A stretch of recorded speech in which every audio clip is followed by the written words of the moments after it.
नमस्कार साथीहरू। आज खै किन गाउँघरको धेरै याद आयो, माया लाग्यो है। अब आफू त गाउँघरमा हुर्केको मान्छे, जन्मेको मान्छे होइन। आजभोलि गाउँघरमा रोपाइँहरू चल्दैछ गरे होइन। कोही ठाउँमा रोप्दैछन् गरे।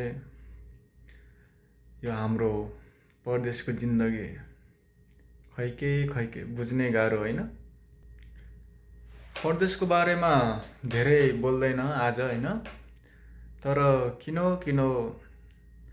गाउँ घर स्पेसली जन्म दिने बुवा आमा होइन, दाइ भाइ र साथीहरूको धेरै माया र याद सम्झना आइरहेको छ।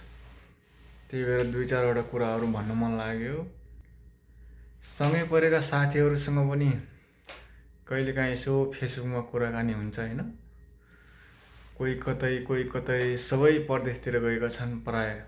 कोहीले अब नेपालमै आफ्नो केही जागिर गरेर बसेका छन् भने कोहीले खेती किसानी गर्दैछन्।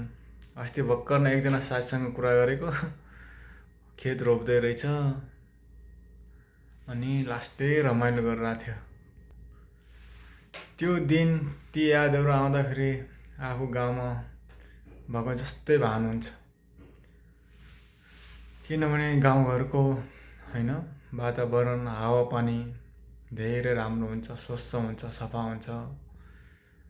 अनि गर्मीको मौसममा चट्ट ताल तलाउमा गएर पौडी खेल्ने पनि मिल्छ साथीभाइहरूसँग होइन।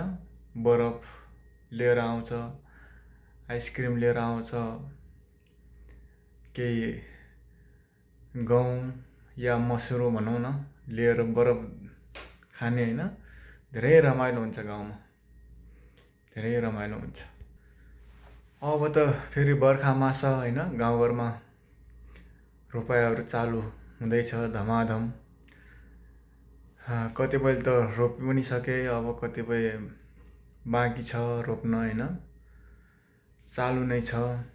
अब रोप्ने लगभग भदौ महिना, भदौको लास्टसम्म रोप्छन् हाम्रो गाउँघरतिर। र आजभोलि फेरि च्याउको पनि सिजन हो होइन। च्याउ पनि टन्नै फलेर आउँछन्। गाउँघरमा धेरैले ल्याएर खायो अरे है। अझै पनि च्याउहरू वन जङ्गलतिर पाइन्छ।